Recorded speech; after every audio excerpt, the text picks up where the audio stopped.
Assalamualaikum warahmatullahi wabarakatuh. Alhamdulillahirabbil alamin wassalatu wassalamu ala sayyidina Muhammadin wa ala alihi washabbihi ajmain wa ba'du. Saudara sekalian, pada kesempatan ini saya akan mengulas satu topik dari buku yang berjudul Nasihat Imam Syafi'i. Jadi saya menarik dengan buku ini. Nah, ini bukunya. Jadi buku ini dulu saya peroleh itu dari dosen saya ketika kuliah di UIN Araneri. Jadi dosen tersebut memberikan kepada kami buku ini dan menyarankan untuk membaca. Jadi terus terang buku ini menarik. Kenapa? Karena buku ini merupakan buku yang merangkum nasihat dari Imam Syafi'i. Jadi nasihat beliau itu jelas cukup bernas, artinya cukup baik, karena beliau adalah seorang ulama besar yang banyak mengarang dan juga punya banyak murid. Bahkan beliau merupakan salah satu imam mazhab fikih yang 4, yaitu imam mazhab yang berpengaruh, karena mazhab Syafi'i ini merupakan salah satu dari 4 mazhab yang besar, yang banyak dianut oleh umat Islam di berbagai penjuru dunia. Baik, sebelumnya saya ingin menjelaskan sedikit tentang biografi dari Imam Syafi'i ini.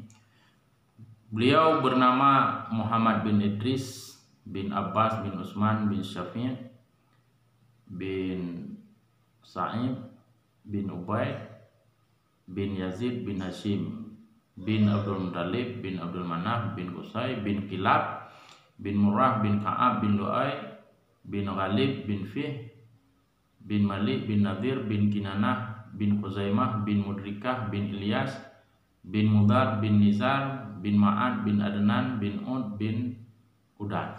Jadi kalau kita lihat garis keturunan dari Imam Syafi'i ini, beliau memiliki hubungan keturunan ataupun hubungan nasab dengan Rasulullah Sallallahu Alaihi Wasallam. Jadi beliau lahir di Gaza, Palestina pada tahun 1050 Hijriah. 150 Hijriah. Itu berdepatan dengan hari wafatnya Imam Abu Hanifah. Berarti minggatnya Abu Hanifah, kemudian lahirlah Imam Asy-Syafi'i. Baik, sekarang saya memasuki ataupun langsung ingin membahas ini nasihat pertama dari Imam Asy-Syafi'i, yaitu tentang merantau. Jadi Imam Asy-Syafi'i beliau menyarankan supaya kita merantau, jangan tinggal di kampung tempat kelahiran kita, tapi kita harus merantau ke tempat yang lain.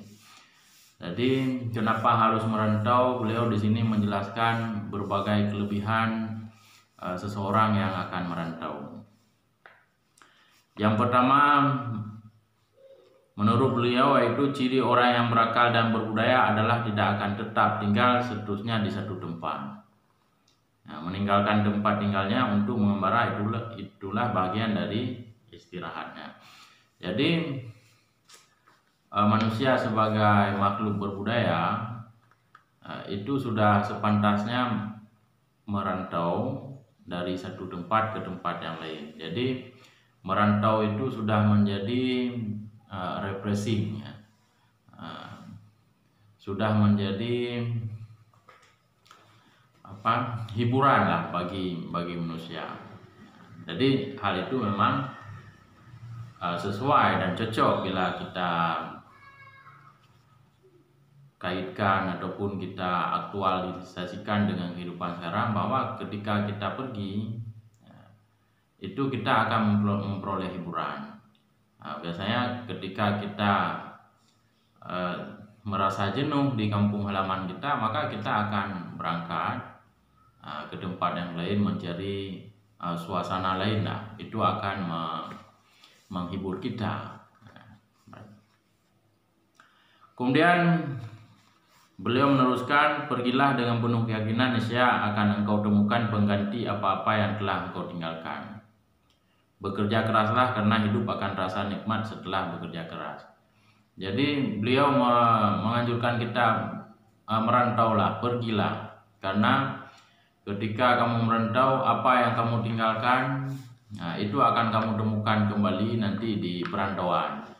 Misalkan kita ketika merantau meninggalkan teman di kampung, maka ketika di perantauan kita nanti akan menemukan teman yang lain. Bahkan misalkan kita di kampung meninggalkan orang tua, kemungkinan kita juga akan memperoleh orang tua nanti di perantauan, walaupun bukan orang tua kandung, bisa dalam bentuk orang tua angkat. Kemudian kita juga harus bekerja keras. Bekerja keras, menuntut ilmu ataupun mencari berusaha, itu harus bekerja keras. Karena menurut beliau hidup ini akan terasa nikmat setelah kita bekerja keras, dan ini memang juga sesuai dengan kondisi ataupun kondisi yang sebenarnya, bahwa kita setelah bekerja keras kemudian memperoleh hasil, maka akan terasa nikmat dalam hidup kita. Itu berarti bahwa kerja keras ini dia akan membawa nikmat. Kemudian beliau berkata, sungguh aku melihat air yang tergenang dan terhenti memercikkan bau yang tak sedap. Andaikan saja air mengalir, air itu akan terlihat bening dan sehat. Jadi seperti air tersebut, kalau dia hanya berhenti di sebuah wadah, itu lama-lama dia akan membusuk. Tetapi kalau air itu terus mengalir, maka dia akan jernih dan tidak akan berbau. Begitu juga kita manusia, kalau hanya berhenti saja, itu kita tidak akan berkembang. Tapi kalau kita berjalan, merantau, maka kita akan berkembang. Karena di luar itu kita akan melihat berbagai perkembangan, berbagai inspirasi, sehingga kita nanti akan mencoba untuk merubah diri kita menjadi lebih baik. Kemudian di sini juga disebutkan singa hutan dapat menerkam mangsanya setelah dia meninggalkan sarangnya. Begitu juga anak panah yang tajam akan mengenai sasarannya jika dia beranjak dari busurnya. Harimau yang buas, dia baru bisa menerkam mangsanya kalau dia keluar dari sarang. Kalau masih di sarang, itu tidak akan ada hasil apa-apa. Begitu juga dengan panah yang tajam, kita sudah mengasah anak panah yang dengan cukup tajam, tetapi kalau tidak kita lepaskan, dia tidak akan mengenai sasaran. Maka dia harus kita lepaskan. Kemudian seandainya matahari berhenti di tengah langit, maka seluruh umat dari ujung barat sampai ujung timur akan merasa bosan kepadanya. Begitu juga di sini Imam Syafi'i mengumpamakan matahari, kalau dia hanya berhenti di tengah langit, maka nanti orang-orang akan bosan. Tapi karena dia terus bergerak dari pagi, dia terbit dari timur, kemudian terus bergerak sampai tengah hari, kemudian terbenam dia pada sore hari, maka matahari ini menjadi menarik. Kemudian beliau melanjutkan, emas bagaikan debu sebelum ditambang menjadi emas, dan pohon cendana yang masih tertancap di tempatnya tak ubahnya pohon-pohon baik untuk untuk kayu bakar. Nah, jadi emas itu kalau masih di tempatnya sebelum digali, kemudian sebelum ditambang, kemudian ditempah menjadi emas, menjadi perhiasan, itu emas juga tidak ada artinya, tidak disukai orang. Tetapi ketika sudah ditambang kemudian ditempah untuk berbagai perhiasan, berbagai bentuk perhiasan, cincin, kalung, maka emas itu menjadi menarik dan mahal gitu. Nah, maka dia sudah berpindah dari tempatnya ke tempat yang lain. Nah, begitu juga pohon cemara. Pohon cemara itu kalau masih di hutan, itu dakwahnya seperti kayu bakar. Tapi ketika diambil kemudian dihias, dibonsai, maka pohon cemara itu menjadi indah dan menarik dan harganya menjadi mahal. Gitu. Kemudian Imam Syafi'i juga meneruskan begini, jika engkau tinggalkan tempat kelahiranmu, kau akan temui derajat mulia di tempat yang baru, dan kau bagaikan emas yang sudah terangkat dari tempatnya. Nah, jadi kalau kita merantau, kita akan memperoleh derajat yang baru di tempat perantauan kita. Beliau di sini mengibaratkan seperti emas yang sudah diangkat dari tempatnya, dari tanah, kemudian ini sudah berada di toko, maka dia menjadi mulia, menjadi mahal. Maka kemudian selanjutnya ini ada faedah kenapa kita melakukan perantauan. Pergilah merantau untuk mencari keilmuan, karena dalam perantauan itu ada 5 kegunaan, yaitu menghilangkan kesedihan, mendapatkan penghidupan, mendapatkan ilmu, mengagungkan jiwa, dan dapat bergaul dengan orang banyak. Ini faedah kenapa kita merantau. Ada 5 faedahnya. Yang pertama, menghilangkan kesedihan. Adapun kejenuhan, ketika kita sudah berangkat, itu rasa jenuh sudah hilang, karena sudah berganti suasana. Kemudian juga mendapatkan penghidupan, kita akan meningkat taraf ekonomi kita. Kemudian kita mendapatkan ilmu, kemudian mengagungkan jiwa, jiwa kita juga menjadi lebih mulia.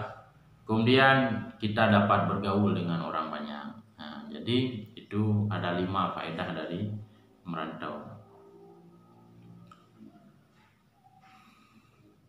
Kemudian hidup di rantau selalu dilanda gelisah, takut bagai dikejar maling, ditagih karena utang, atau bagai orang kelaparan. Tapi jika sudah teringat kembali akan bangsa dan tanah airnya, hatinya pun tergugah, ingin rasanya segera terbang menuju tanah leluhurnya. Kita di rantau memang hidupnya penuh dengan tantangan, penuh dengan beban, tapi ketika kita ingat ke kampung halaman kita, maka di sini kita akan bekerja keras di perantauan supaya nanti kita menjadi orang sukses dan kelak akan kembali ke kampung halaman kita. Jadi ada tantangan tersendiri ketika kita merantau.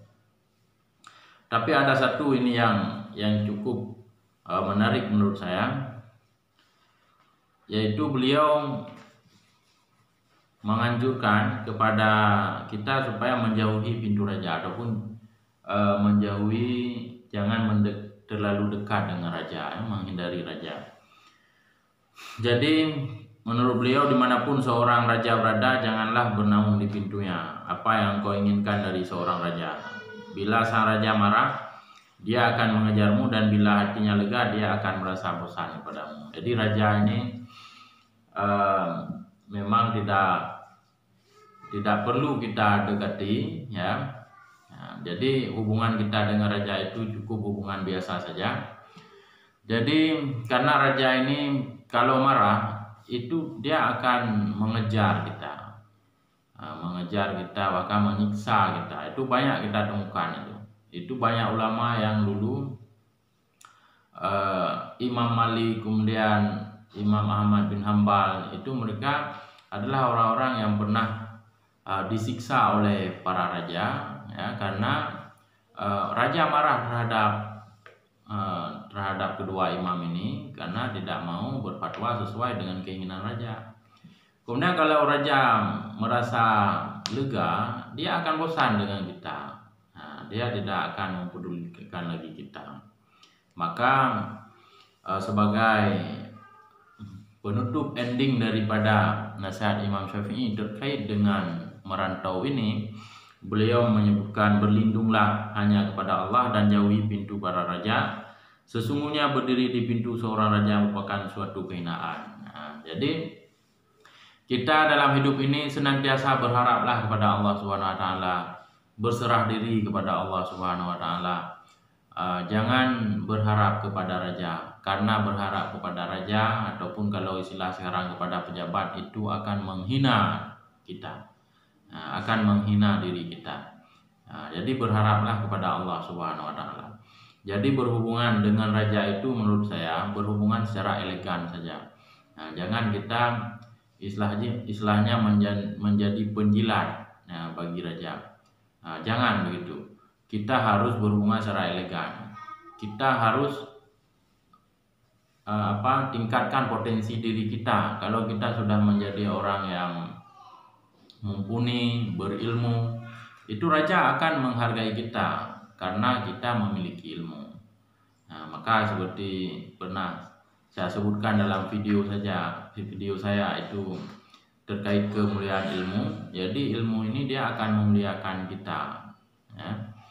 Walaupun kita orang biasa saja, lahir dari keluarga yang biasa-biasa saja, tapi kalau kita orang alim, maka itu derajat kita itu bahkan lebih tinggi dari para pejabat gitu. Nah, jadi demikian saja, mudah-mudahan bermanfaat video ini bagi kita semua. Saya akhiri, wabillahi taufiq wal hidayah. Wassalamualaikum warahmatullahi wabarakatuh.